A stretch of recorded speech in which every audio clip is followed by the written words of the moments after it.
Muchas gracias por acompañarnos en este nuevo programa de Adiós con Amor. El día de hoy vamos a hacer un análisis tanatológico sobre algunas películas famosas. Les agradezco a todos y cada uno de ustedes que me brindan su amable atención para este programa y a quienes me acompañaron en los programas anteriores. Les recuerdo el teléfono de este programa, 664-412-6177, para que nos manden sus saludos vía WhatsApp. También sus comentarios, recomendaciones y dudas sobre estos temas. Les recordamos que nos pueden seguir en algunas redes sociales como TikTok, Instagram, Facebook, YouTube, Spotify y Rumble. Búscanos como Laudato Deum Radio. También pueden descargar la aplicación Seno FM y escuchar las 24 horas música católica en tu celular y el contenido de este programa, así como todos los programas de mis compañeros de la familia Laudato Deum Radio. Iniciamos con una frase: no importa cómo muere un hombre, la muerte es el comienzo de la inmortalidad. Robespierre. En esta frase nos induce a pensar que morir no es el final de todo, sino que es nuestra historia seguida por el presente en el mundo para quienes nos han rodeado y nos han querido. Y el reto es hacer de la vida algo tan relevante y trascendente por nuestros prójimos, que nuestras obras sean recordadas por miles de años. Pues muchas gracias por continuar con nosotros. Vamos a empezar el análisis de una película mexicana que muchos de ustedes ya la han visto y que es titulada Ustedes los ricos.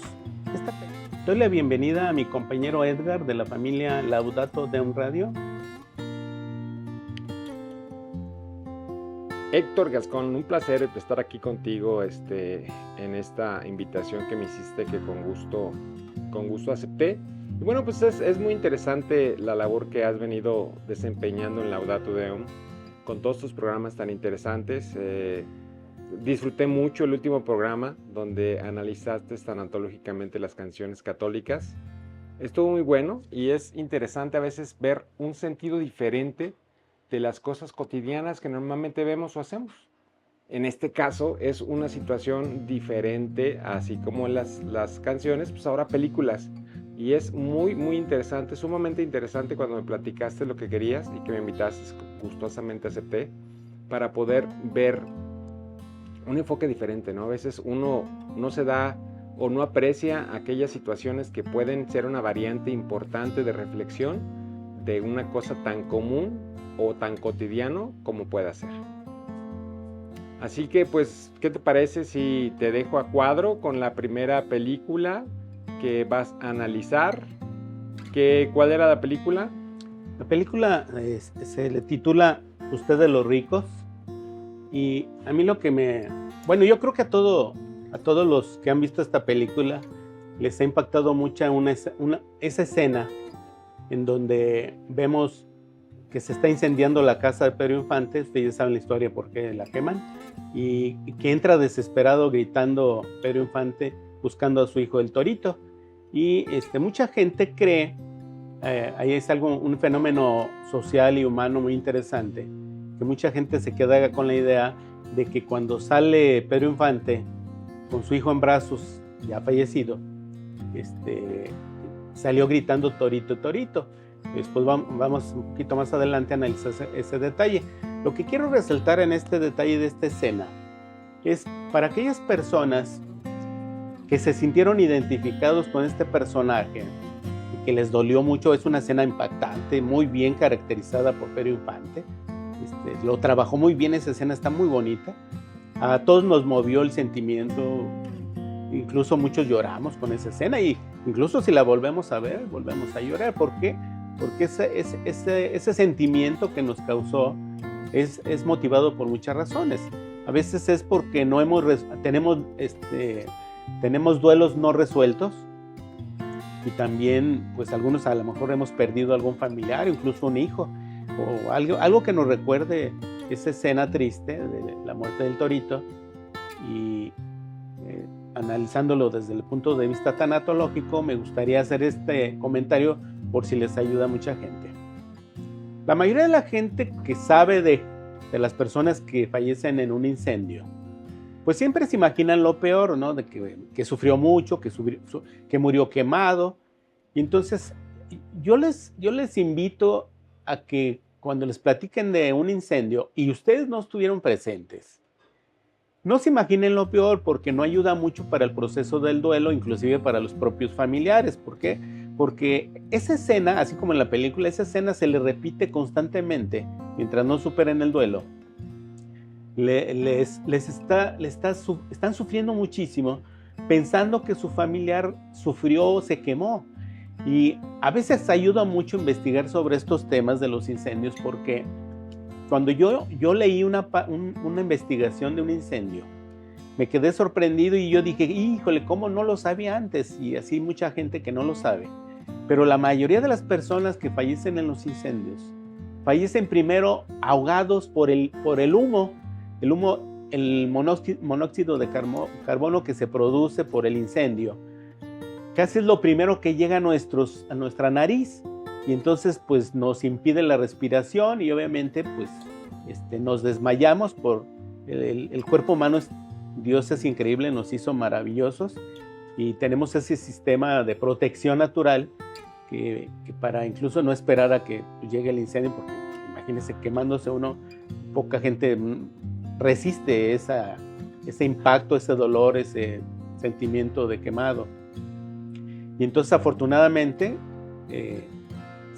la gente, la mayoría fallece por falta de oxígeno, porque ya no tienen aire puro que respirar, y entonces fallecen por problemas de respiración.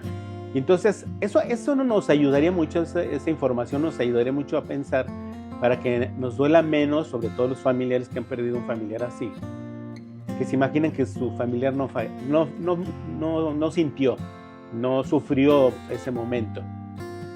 Porque estar pensando lastimosamente de esa escena que se repite en nuestras mentes, y a veces, aunque no estuvimos presentes, nos imaginamos cosas peores que no sucedieron, que no existieron, y que no nos ayuda nada en nuestro proceso del duelo. Por eso es recomendable siempre pensar lo mejor posible, el menos daño posible, y pensar que no sufrió con sus seres queridos. Fíjate, Héctor, que estuvo hace algunos días, tal vez semanas, un incendio muy fuerte en la Ciudad de México, no sé si viste las notas, donde una pipa Sí. explotó. Sí. Y en varios videos se veían la gente caminando, donde se veía pues gran parte de su cuerpo quemado, ¿no? Entonces, muy impactante. Y ahora que mencionas esta parte de la película, cuando estaba estudiando la carrera de comunicación, en una de las tareas que me dijeron hacer, era hacer un análisis acerca del cine de antes y el cine actual, si era mejor o peor. Y analizando, pues yo les dije, pues, por algo decían que era la época de oro, ¿no? Del cine mexicano. Y no era tanto los actores, era el conjunto de todo, actores, directores, era la suma de todo, y no se necesitan los grandes efectos especiales para poder hacer una película emotiva. Increíblemente, de la situación diaria mexicana salieron grandes joyas, y una pues es esta, la de Pedro Infante, aparte un excelente actor. Y esta es una escena muy emotiva. Hace algunos días o en alguna ocasión me llama mucho la atención lo que mencionas, de tener en la mente el último recuerdo, que es muy impactante, ¿no? Cuando una persona muere en un accidente o muere en una situación anormal, llamémoslo así, y a lo mejor tienes la oportunidad de ver a la persona pues ya en su ataúd, a lo mejor con un semblante diferente al que conocías, mucha gente dice mejor no lo veas, ¿no? Mejor quédate con el recuerdo como lo tuviste, y es lo que mencionas, que a veces eso es muy impactante en el sentido, ¿no? Y ha de ser desgarrador la parte de Pedro Infante al momento de hacer esa escena, ¿no? Sí. Las consecuencias finales, no sé, ¿qué más me puedes decir? Es algo muy interesante. Yo no lo había visto bajo esa perspectiva como mencionas. Sí. Fíjate que, y ahorita resaltando el trabajo que hacían extraordinario en aquella época del cine mexicano, no tenían, como dices, las grandes producciones de ahora. Imagínate qué hubieran hecho con esa imaginación y esa habilidad si hubieran utilizado, si existieran ahora en la época de la inteligencia artificial, ¿no? Con efectos especiales y una gran producción. Pero pues indudablemente todo es muy admirable, lo de antes y lo de ahora. Lo de ahora también tiene cosas muy bonitas.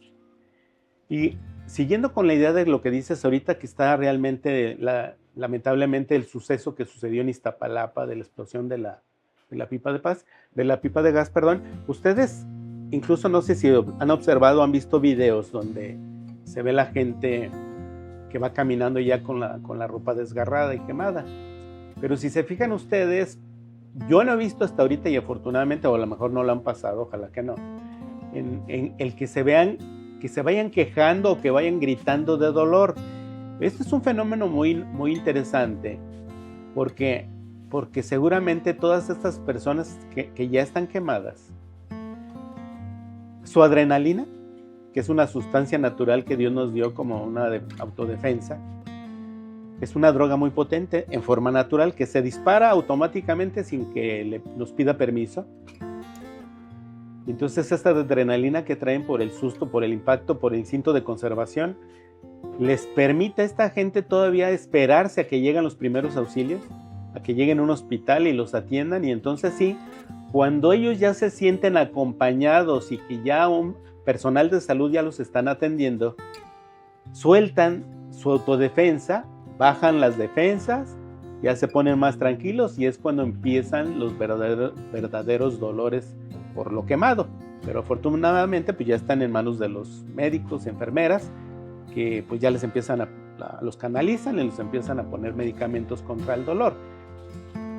Pero obviamente ahorita resalta mucho la historia de la abuelita que protege a su nieta de 2 años, en donde sufrió quemaduras muy, muy pocas comparado con otras gentes y con su abuelita, que me parece incluso que hasta el día de hoy ya se confirmó que falleció y que no pudo sobrevivir. Y me imagino que toda su familia pues va a estar muy agradecida con la abuelita, y mucha gente a nivel nacional se ha identificado con la abuelita. Incluso se ha mencionado la idea de hacerle una estatua por la entrega de su vida por su nieta, ¿no? Que en forma natural pues cualquiera haría lo mismo. Pero le repito, a mí me gustaría que la gente que ha sufrido este tipo de accidentes, no solamente de incendios, sino de automóviles o cualquier otro, siempre se imaginen las cosas positivas, que es lo que más ayuda para un proceso de duelo. Porque si seguimos, es como seguirnos martirizando, ¿no? La gente que sigue recordando esas escenas tristes, pues es como si es una herida abierta que no sana nunca y que nos sigue doliendo. Entonces, para continuar con una vida normal hay que sanar y hacer el duelo. Digo, pues muy interesante esa parte, ¿no? Y retomando la película, fíjate que hay una escena, y yo creo que más de uno, estoy seguro que va a ver nuevamente la película para buscar estas escenas. Hay una escena donde pareciera que Pedro Infante se está riendo, ¿no? Sí. Y es muy interesante, porque tú lo ves, digo, yo soy de las personas que ve las películas hasta de Capulina y me pongo a llorar. Y tú decías, ¿qué hubiera sido si ellos estuvieran en la actualidad con la inteligencia artificial? Pues quién sabe, ¿no? Porque la inteligencia artificial te quita mucha parte, pues mucha labor que tú puedes hacer. En ese entonces no, era sacar todo el pulmón y ¿Sí? expresar y mostrarlo en la pantalla. Y ahí es donde pues uno pues tenía que hacer todo lo imposible, meterse tanto en el personaje. No digo que el día de hoy no lo hagan, pero pues sí, a lo mejor, no sé, yo no me dedico a hacer actuación, ni mucho menos.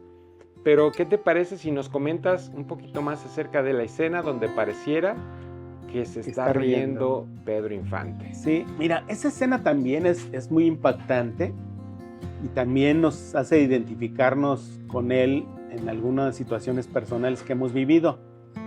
La interpretación que yo le doy a esa escena donde pareciera que se está riendo a carcajadas incluso,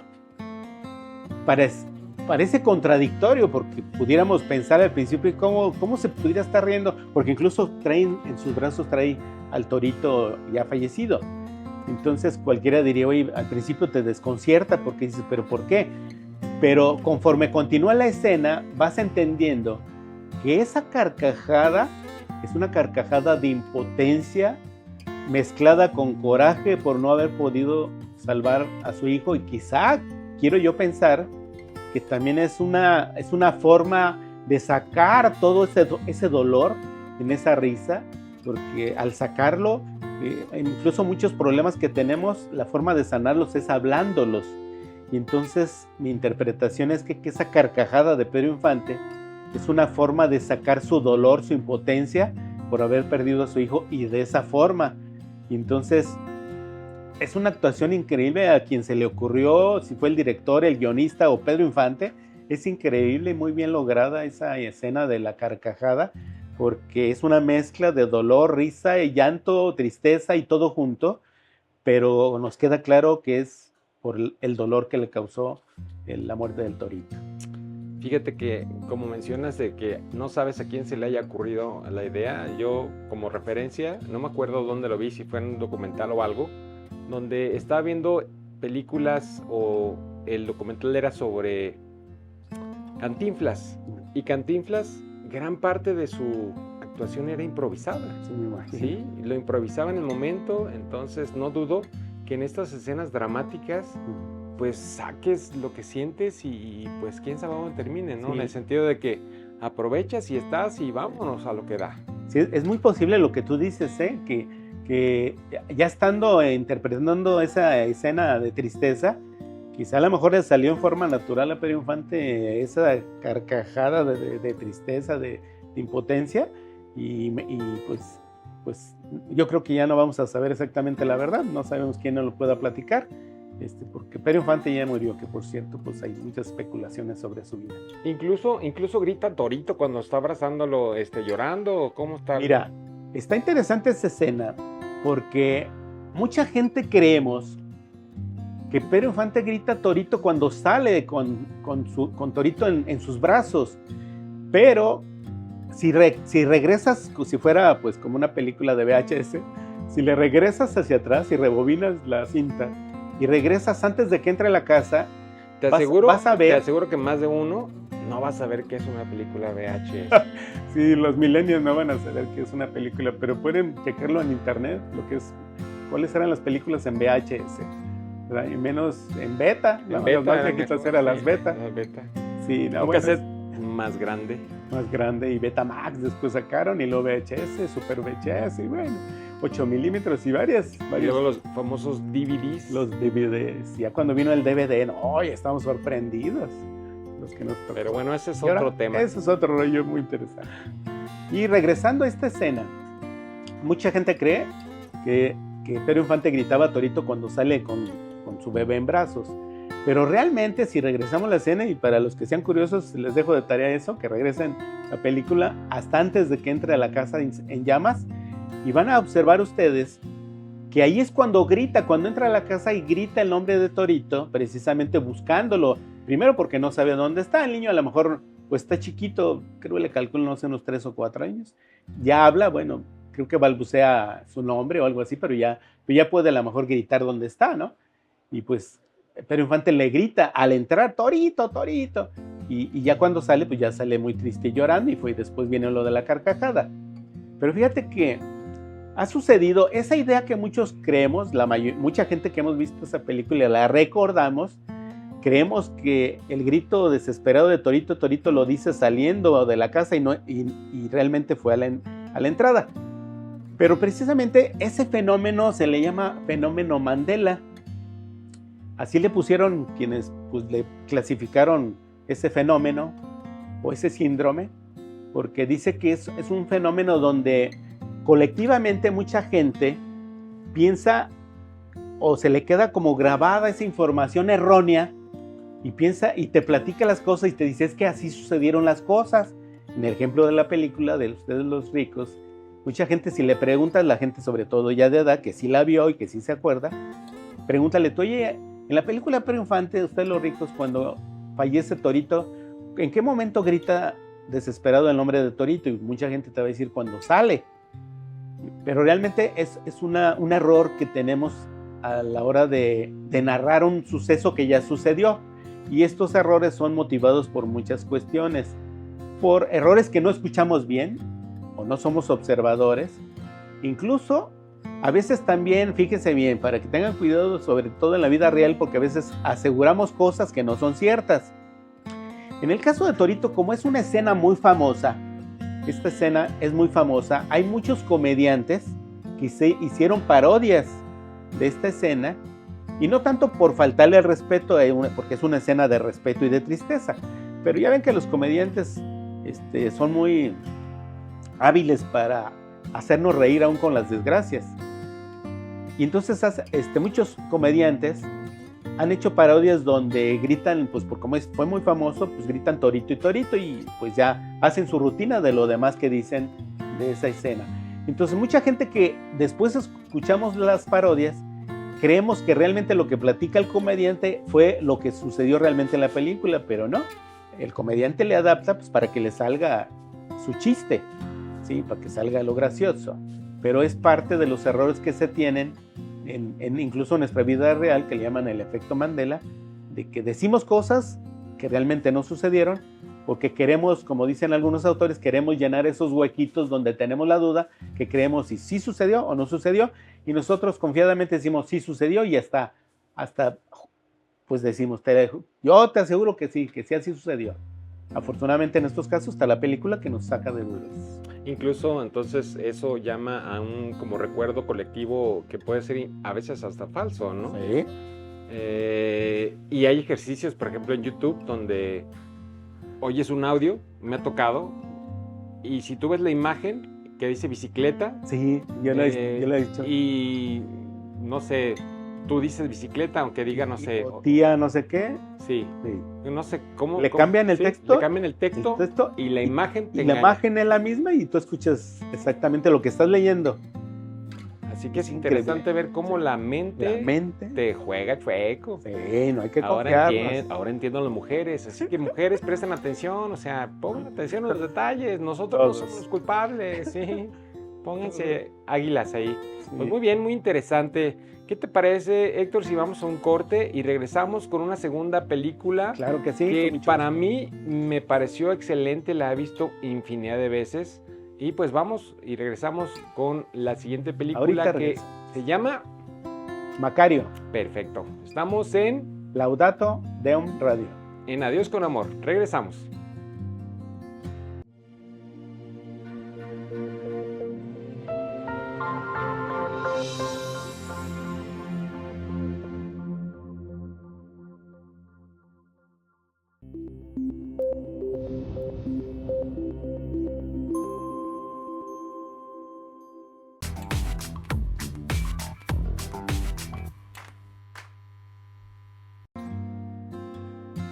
Muchas gracias por continuar con nosotros en Adiós con Amor. Continuamos con el análisis tanatológico de la siguiente película titulada Macario. Esta película fue estrenada en 1960. Es interpretada por el primer actor Ignacio López Tarso. Fue dirigida por Roberto Gabaldón y escrita por Bruno Traven, que fue un novelista germano-mexicano. Y en esta ocasión, en esta película de Macario, como ustedes pueden ver, también aquí me acompaña Edgar, que pues vamos a hacer el análisis tanatológico con ustedes. ¿Cuántas veces has visto esta película, Héctor? Mira, no recuerdo, no, la verdad no lo sé, no la he contado, pero cada día que la vuelves a ver, como tienes más vivencias personales, se va complementando y te hace recordar cosas distintas. Y como ya tienes más conocimientos, más experiencias, más vivencias, la ves con otros ojos y se te ocurren más cosas, te inspira más cosas. Entonces, pues depende emocionalmente cómo te encuentres. Digo, haciendo una comparativa en cuestión de la gente que se dedica a hacer análisis de películas, pues obviamente no tiene una comparación en el sentido de información o de desarrollo, porque aquí nosotros no estamos relatando una película como tal, ¿no? Sino estamos observando ciertos detalles que son interesantes. Y uno de los principales detalles, pues, ¿cuál era la trama central, tanatológicamente hablando, en la película? ¿Cómo podrías tú decir, esta es la clave central y de ahí poder desglosar? Mira, creo que pudiéramos resumir, bueno, obviamente les recomiendo a las personas que ven este programa, si no la han visto, para que la disfruten y además pues también entiendan por qué en los comentarios de nosotros, véanla y van a encontrar detalles muy bonitos y van a entender inclusive más. Como tú decías ahorita, las gentes que se dedican a analizar desde otro punto de vista la película, en forma literaria, poética, de muchas maneras. Nosotros, como dices exactamente, no somos profesionales ni nos dedicamos a eso. Simplemente nosotros estamos haciendo un pequeño análisis tanatológico para que nos ayude estas escenas a que la gente nos entienda en nuestros comentarios. Pero yo creo que la esencia de esta película pudiera resumirla yo en una negociación que hace el actor Macario con la muerte. Una negociación donde quiere ganarle más tiempo. Quiere convencer a la muerte, Macario, de que le dé más tiempo de vida, que no se lo lleve, y a cambio le quiere compartir un pavo que se lo viene saboreando él. Inclusive se va al bosque para comérselo él solito porque tiene muchas ganas de pavo. Es un pavo que le prepara a su esposa. Pero cuando llega a la muerte, pues piensa él, yo creo que a lo mejor pudiéramos incluso pensar que quiere que le dé más tiempo por lo menos a terminarse el pavo, ¿no? Pudiéramos creer que dice, oye, espérate, no me lleves ahorita, déjame lo disfruto, ¿no? A lo mejor incluso está hasta resignado a que se lo lleve y dice, pues ya me tocó, ya ni modo. Porque así era esa gente tan valiente, ¿no? Ya me toca, pues ni modo, me voy. Pero espérame, ¿no? Dame otra chancita, vamos a comernos el pavo, ¿cómo ves? A manera de negociar con la muerte, que le dé más tiempo de vida. Y que en forma simbólica pudiera ser no solamente ese pequeño tiempo para comerte el pavo, sino en la vida real, nosotros negociamos cada vez que nos enfermamos, cada vez que estamos graves, negociamos con el Creador, danos chance, espérame, ahorita no, mira, tengo muchos proyectos, me falta ver a mis hijos crecer, todavía no tengo nietos, y a veces negociamos cada ratito, cada vez que sentimos la muerte cerca. Elizabeth Kubler-Ross lo maneja el regateo. Esta es la etapa del duelo que le llaman el regateo, donde, oye, si me das permiso, si me porto bien, si me puedes me puedes recuperar la salud, me puedes esperar, no me quiero morir pronto. Esa es la negociación. Y creo que en esta película Macario está haciendo un regateo, una negociación con la muerte para que le dé más tiempo. Fíjate que una de las situaciones muy interesantes, ¿no? Obviamente no podríamos, o mucha gente no podría entender cómo un pavo, o por qué un pavo. Muchas veces es necesario hacer el contexto de la situación. Macario era extremadamente pobre, vivía en una pobreza extrema y tenía familia, ¿sí? Y si ven la película, en varias escenas, pues él llega de trabajar y pues lo que había era, no sé, se ve que como comen frijoles, ¿sí? Tortillas. Exactamente. Y era su comida diaria, ¿no? Sí. En la actualidad no podemos tener esa capacidad de pensamiento porque pues no tienes esa situación. Sí. Aunque pues a lo mejor en algún momento pudiste tenerla, ¿no? Entonces, sí, mientras no entendemos esa situación de decir lo que significa tener algo que tanto deseas, como era un pedazo de carne, un pavo, pues haces hasta lo imposible, como es el caso, hasta regatear con la muerte, ¿no? Qué interesante. Sí, fíjate que bien lo dices, que para poder disfrutar y entender por qué la actitud de Macario debemos regresarnos. Esta película está hecha tratan de plasmar la época de la colonia. Por la forma de vestimenta de los personajes, Macario es un campesino muy humilde, o un leñador. Entonces, en esa época, con mucho respeto lo digo y muy admirable, comían muy sanos, pero la gente muy humilde lo que les alcanzaba era sus frijoles, sus tortillas, y si bien le iba, queso, si tenían vacas, comían queso. Y fíjense que yo tuve la oportunidad de convivir con gente muy humilde y me quedé sorprendido de lo desprendidos que son las personas humildes en algunos ranchos. Me tocó vivir épocas en donde íbamos de visita con las personas humildes, familiares incluso, y en donde, fíjense, ellos tenían planeado sus comidas casi de todo el año porque ellos vivían por temporadas, según la temporada lo que cosechaban. Y entonces cuando iban de visita, fíjense bien, la gente que va de visita, y yo creo que todavía la gente humilde lo hace, hacen la comida, o sea, como una comida de fiesta, aunque no sea fiesta, pero el solo hecho que llegues a visitarlos, preparan la comida más exquisita o lo que para ellos es lo más rico. Incluso si tienen gallinas, matan una gallina y la preparan en un ratito mientras estás platicando, o lo más rápido, o a veces incluso si le avisas con tiempo, si es el único marranito que tienen, cuando llegas te lo matan para comer bien sabroso, porque ese es un platillo para fiestas. Y en el caso de Macario, el pavo o el guajolote que le llamaban así en esa época, y todavía se le llama pues, pero por la época le decían guajolote, está representando la comida más exquisita. El director o el escritor del guión de esta película quiso plasmar en un pavo, representar la comida más exquisita que había en esa época para una gente humilde. ¿Por qué? Porque de tal forma está negociando con la muerte precisamente para que se entienda por qué el pavo. Ahorita si lo traducimos en la época actual, el pavo pues le puede representar para diferentes familias. Imagínense el platillo más exquisito y a lo mejor hasta el más caro, para que ustedes entiendan la actitud del personaje. Fíjate que para muchas personas yo pienso que ni siquiera tendría sentido eso, ¿no? Puedes decir, ay, a mí ni siquiera me gusta el pavo. Sí, ¿sí? Ay, sí. está muy seco. Sí. Pero es interesante entender el contexto del por qué, para que puedan entender muchas veces las cosas.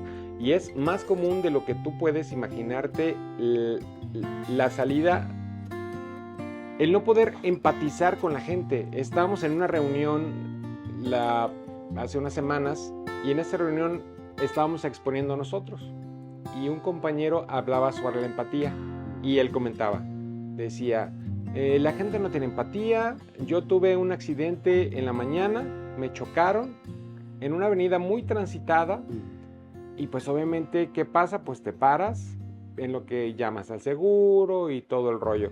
Creas un caos tremendo y la gente decía, y en sus propias palabras, no, pues me dijo de cosas, incluso hasta bronca le echaron. Sí. Y él hablaba de que la gente no tenía empatía, y sí es cierto. Sí, muchas veces no somos conscientes de esa parte. Pero tampoco muchas veces somos conscientes de la empatía de los demás, porque creemos que nuestra empatía es la única importante.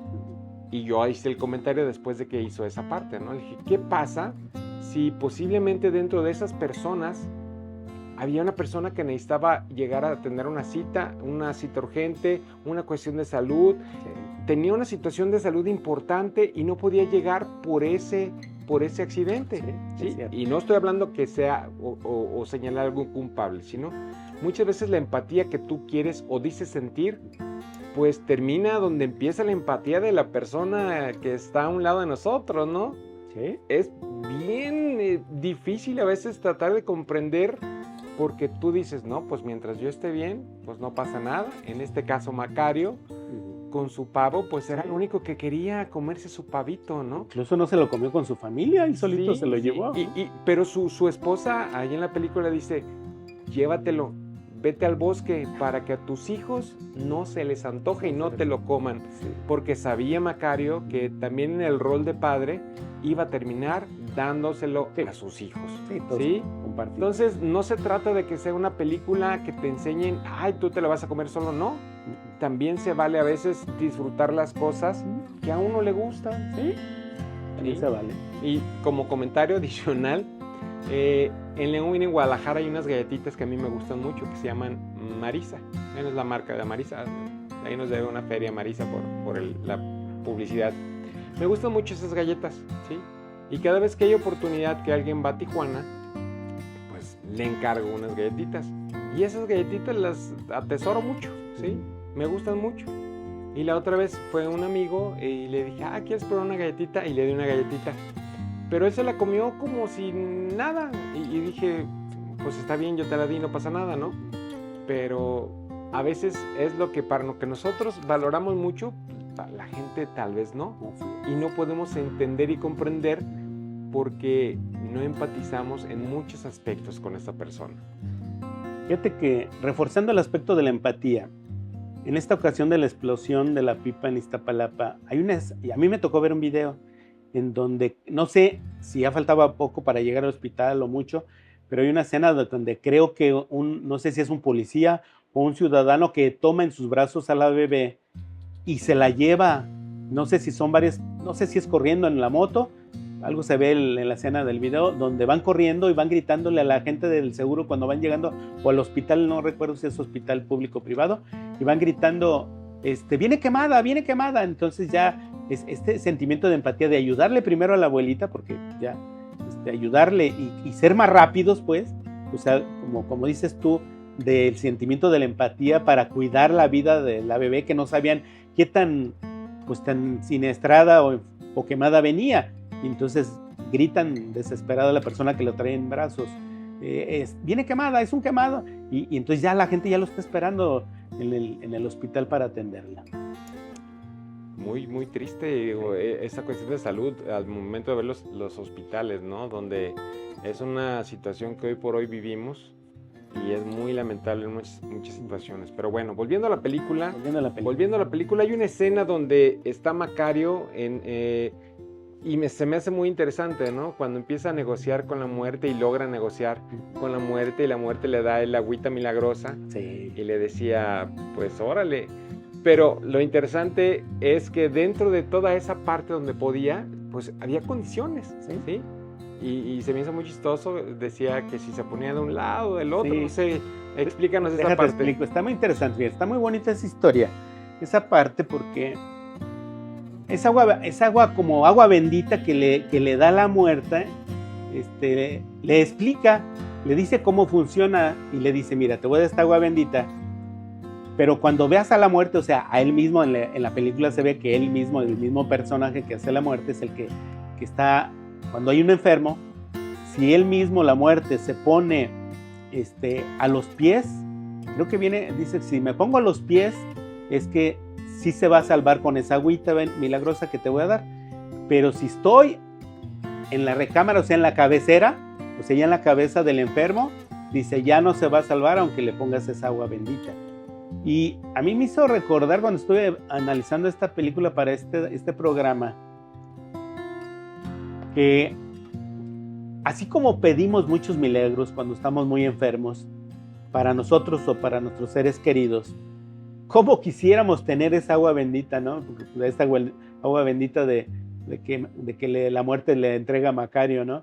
Y yo creo que es un símbolo, esa agua bendita, es el símbolo de muchas cosas que pedimos de sanación para nuestros seres queridos, que puede ser, el agua bendita puede ser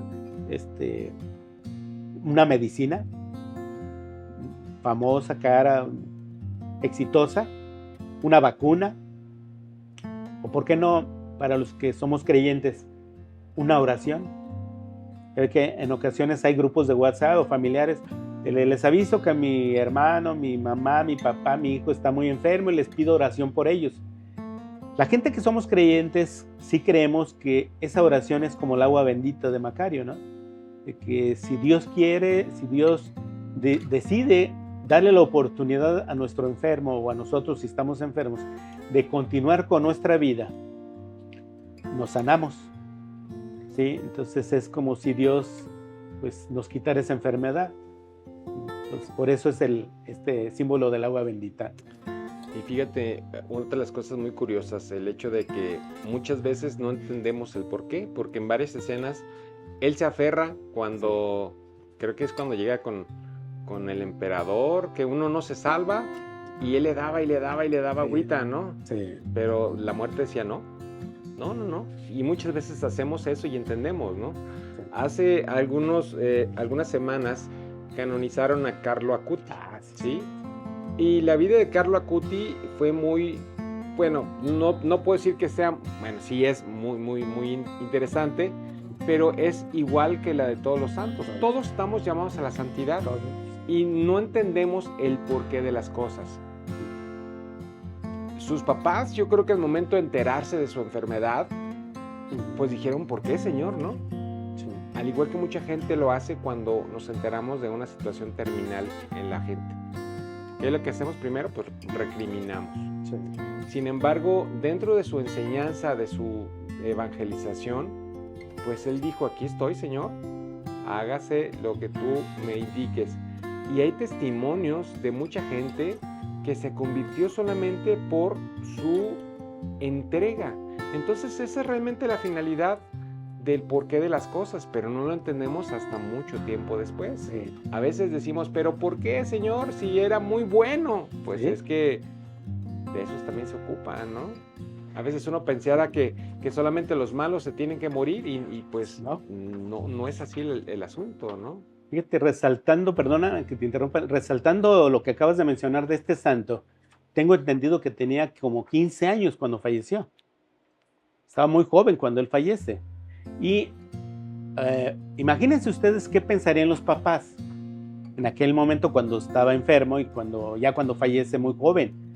Y imaginen ustedes el sentimiento de los papás que piensen, es que ¿por qué tan joven y luego tan bueno que es mi hijo, tan buenas obras que hace? ¿Por qué tenía que morir tan joven cuando le quedaban muchos años por delante? Y además imaginándose que si iba a ser bueno tan joven, imagínense de adulto, inclusive sus papás pudieron haberse imaginado un sacerdote, un obispo y por qué no hasta un papa. Entonces es cuando a veces no entendemos los designios o las historias que Dios nos hace en cada uno de nosotros, cuando los papás decimos que ¿por qué tan joven? Cuando tenía toda una vida por delante. ¿Y por qué nos duele tanto la muerte de los jóvenes? Pues precisamente porque los papás hacemos proyectos de vida en nuestros hijos, en nuestros nietos o en nuestros sobrinos, pero no sabemos, no respetamos que cada persona tiene su propio proyecto de vida. En el caso de Carlo Acutis, pues la verdad, siendo muy joven, fíjense, queda muy acorde a la frase que les leí hace ratito que decía, no importa cómo muere un hombre, sino cómo vive. El acto de morir no es importante, dura tan poco tiempo, ¿sí? Lo importante es qué haces después de que falleces. Y en el caso de este joven santo, ¿cuántas obras? O sea, fíjense, creo que murió como de 15 años. Murió a los 15 años, exactamente. 15 años, fíjense, cualquiera diría, pues bien poquito, ¿no? Y tan joven, y a lo mejor de niño, pues ¿qué tanto pudo haber hecho? Pero imagínense ahora de santo, por toda la eternidad, mientras exista el ser humano en el planeta, que se acuerde de este santo, de sus obras de misericordia, de sus obras de bondad, de su devoción por la Eucaristía. Entonces imagínense todas las obras de conversión que puede impactar en la vida de muchos de nosotros. O sea, es más, me atrevo a decir con mucho respeto, que va a hacer más obras de conversión siendo santo que cuando era adolescente. ¿Por qué? Ejemplo, yo no lo conocía cuando estaba vivo. Yo lo conocí hasta que fallece y lo declaran santo y nos avisan a todo el mundo. Pero cuando era joven creo que vivió en Italia y solamente ahí los que lo conocían cerca de él. Y claro, también creo que por internet, pero yo nunca me metí a su canal, nunca lo conocí hasta que es santo. Entonces por eso me atrevo a decir, pensemos en que mucha gente hace más obras de caridad, de conversión, estando en la vida espiritual ya que en la vida terrenal. Pues te recomiendo que veas Conexión Divina. Ahí hay 2 programas de Carlo Acutis, sí, donde Antonio nos muestra ya vi una parte, me falta la otra. Un poquito acerca de todo lo que hizo él. Y es bien interesante ver cómo, a pesar de ya no estar, tocas, ¿no? Y es lo que va a pasar en alguna manera, pues con estos videos, ¿no? Quién sabe cuánto tiempo duren. Y el día de mañana, que Dios quiera, quién los pueda ver. A lo mejor estemos o no estemos y nos puedan recordar de una u otra manera mediante un video de estas, ¿no? Y es la finalidad, poder llevar esa palabra que a muchas veces en ocasiones les falta, ¿sí? Sí, Y podrán decir, retomando la película, Claro. pero es que se les apareció muchas gentes y nomás están hablando de la muerte, ¿no? Porque también menciona que se le apareció Dios a Macario. sí, Pero el punto era, pues, hacer una parte tanatológica. sí, ¿Sí? sí, por eso les dejamos de tarea a la gente que le vea la película y que a ver, a lo mejor le inspira cosas más bonitas de lo que estamos platicando aquí. ¿Sí? Hay Esa una es la imagen finalidad. donde está viéndose como en una caverna llena de muchas lucecitas. Sí, Te la dejo para que nos compartas. sí. Esta escena es muy bonita porque, porque tratan de representar en la película la vida de todos los seres humanos, por eso se ven muchas velas. Y cada vela representa la vida de cada uno de nosotros. Inclusive pues ahí en estas velas está la vela de Macario. Entonces le explica la muerte a Macario que entre más grande está la vela significa que va a vivir más años. Entonces Macario incluso en una de las escenas ve que su vela ya se está apagando, que ya le queda muy poquita cera y que incluso se la pide, le dice dame la vela y como que no se la quiere dar la muerte y creo que él la toma a la fuerza y sale corriendo y le grita a la muerte, Macario, ya tu fecha, ya tienes tu destino, no te vas a poder escapar. Y como ustedes saben, al final de la historia, pues efectivamente no se escapó de la muerte Macario. Y pues bueno, todos tenemos nuestra velita, ¿no? Y muchos decirán, ay, pero ¿cómo pueden hablar así? Bueno, pues es una película, entendamos que es una película, es una representación donde de alguna manera nos indican que todos tenemos ya nuestra fecha, ¿no? Sí. Sí, de nosotros depende hacia dónde queramos ir y las obras que nosotros hagamos para poder hacer o no hacer en este mundo, ¿no? Sí. Y al final del día vamos a un corte para poder terminar el análisis y ya nos dirá Héctor si se comió el pavo o no se comió el pavo. Vamos a ver ahorita.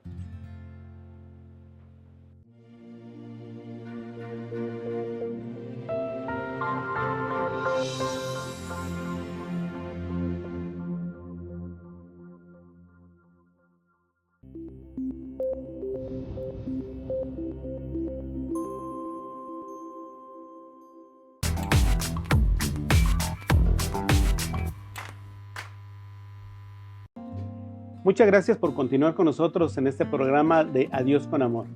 Y recuperando esa imagen de las velas, aquí tenemos, miren, 3 diferentes tamaños de velas. En el caso de la película de Macario, como les explicaba, según el tamaño de la vela, era el número de años que todavía nos queda de vida. Como pueden apreciar, pues esta es la más pequeña, esta ya está a punto de terminarse, no sabemos simbólicamente si le queda un día, un mes, un año. Acuérdense que el tiempo de Dios es diferente al tiempo del hombre. Entonces, para Dios puede durar un siglo y puede durar a lo mejor 2 años. Y la más grande, a lo mejor para Dios puede ser 2 horas. Por eso les digo, a veces en la película lo manejan simbólicamente el tamaño de la vida de cada persona, pero para nosotros es irrelevante el tamaño de la vela. Lo importante es nuestra relación con Dios y la fecha que tiene destinado para nosotros. Oh, muy bien, pues excelente analogía. Y retomando sobre los personajes que se le aparecieron, se le apareció, si no me equivoco, Dios, el diablo y la muerte. ¿Por qué negoció con la muerte, licenciado? Fíjate que esa escena está muy interesante porque a mí me llamó la atención. Cuando la vi la primera vez no pensé esto que les voy a mencionar, sino que yo me fui con la historia de la película y pues bueno, me pareció incluso hasta normal que estuviera negociando con la muerte.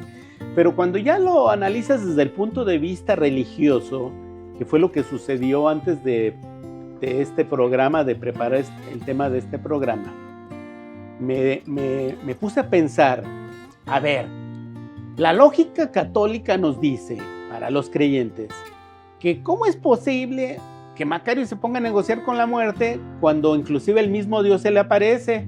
Lo lógico es que empezara a negociar con Dios, que le diera más tiempo para poderse comer su pavo. Quiero yo pensar, y a manera de buscar respuestas, quiero yo pensar que Macario negocia con la muerte porque al escritor así se le ocurrió. El escritor y el guionista, así se le ocurrió manejar esa idea de la muerte. ¿Por qué? Porque es el personaje secundario de esta película. Entonces, para que le saliera bien toda la historia, precisamente por eso empieza a negociar con la muerte. Pero en la vida real es un error que nos pongamos a negociar con quien no corresponde. Es como dirigir una carta a un domicilio que es erróneo. Otro ejemplo muy sencillo, si ustedes me lo permiten, es: imagínate que tú vas a una tienda y te venden un teléfono muy caro, pero no te alcanza, y quieres negociar que te bajen de precio, y quieres ir a negociar con un empleado que no tiene facultades, porque si te rebaja tiene que pagar esa diferencia. Aquí lo correcto es ir con el dueño de la tienda, el gerente o quien corresponda, que tenga facultades, para que te haga un verdadero descuento. Porque incluso a lo mejor el empleado te descuenta 10 pesos cuando el dueño te puede rebajar hasta la mitad. Depende de tu estrategia de negociación, tus argumentos. Si aquí lo correcto, Macario debió haber negociado, que le dejara más tiempo, debió haber negociado con Dios Padre, que es el dador de vida. Porque al final de cuentas, la muerte es una servidora de Dios, ¿sí? Dios la manda a la muerte, hablando simbólicamente, de alguna manera nos la manda como para venir por nosotros. Pero ya les he comentado en otros programas que no pensemos que es la misma muerte, porque pues por eso nos da miedo, sino que pensemos que es el mismo Dios el que viene por nosotros, y es una forma más amable y más tranquila y más amorosa de pensar en un momento agradable nuestro último aliento de vida. Entonces, yo considero que fue un error, pero lo entiendo, lo justifico. Para el guión está perfecto, está bonita la historia, pero en la vida real debemos negociar con el dueño de la vida, no con el empleado. Efectivamente, tenemos que enseñarnos a negociar con la persona correcta, ¿sí? Y pues bueno, terminando el análisis de esta película, ¿Macario se comió el pollo, el pavo o no? Fíjate que hay muchos, bueno, en la escena final llega la esposa y lo ve como dormido y piensa que se quedó dormido después de comer, como a mucha gente en forma natural y biológica no sucede. Después de comer hay que descansar para que se haga la digestión, y nos da sueño. Y la esposa cree que Macario está dormido, pero no. Cuando ya se acerca, ve que realmente ya falleció. Y entonces, allí como que el director de la película nos pone, a lo mejor incluso a manera de que nosotros los televidentes, en aquella época que era en la televisión cuando salían algunas películas, o en el cine, lo que quiere es que los que veamos la película nos imaginemos el final que más nos guste a nosotros. Si a ti te gusta pensar que se lo comió todo, o que nomás se comió la mitad, o que la muerte se comió la otra mitad, o que no alcanzó a comerse el pavo y llegó otra persona, o a lo mejor hasta un animal del bosque se comió la mitad del pavo. Aquí pues obviamente para la esposa lo que más le conviene para su proceso de duelo es pensar, ¿por qué? Porque se lo preparó con mucho cariño, incluso dejó sin comer a sus hijos del pavo porque quería que Macario se lo comiera, porque se lo merecía, porque había trabajado mucho, porque lo quería mucho la esposa, por lo que ustedes se imaginan. Y entonces a la esposa de Macario le conviene imaginarse que sí se lo comió, se llenó, y por eso no pudo terminarse el pavo, porque en realidad la muerte no tiene hambre, la muerte no come. Pero para la película mucha gente se queda con la interpretación de que efectivamente la muerte se comió la mitad y Macario no alcanzó a comérsela. Pero eso lo dejamos a la imaginación de cada uno de nosotros. Búsquele el final que más te guste.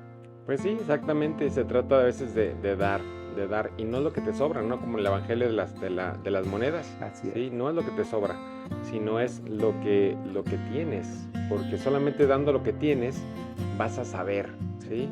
Y el hecho de que tú des te va a hacer acreedor a recibir. Y se multiplica. Pero normalmente no somos capaces de comprender esa parte, ¿no? Así que los invitamos a darle el espacio a todos y agradecerle a sus padres y a agradecerle a sus familiares y algún día pues hacer un poquito o un mucho por esas personas que tanto hicieron y tanto hacen por nosotros, ¿no? Y muchas ocasiones, hablando como hijo, hablando como padre, decir, uno como padre pues le da a los hijos pero a veces los hijos, ¿qué tanto le dan a los padres, no?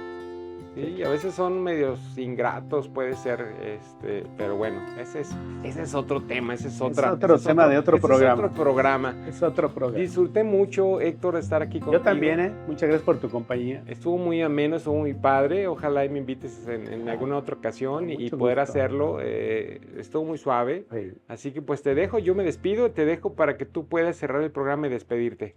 Pues efectivamente vamos a tener este programa con la frase tradicional de otros programas, que es: vivo el presente intensamente como si fuera mi último día, para alcanzar a comernos el pavo. Gracias por su atención y los espero en el próximo programa de Adiós con Amor por Laudato Deum Radio.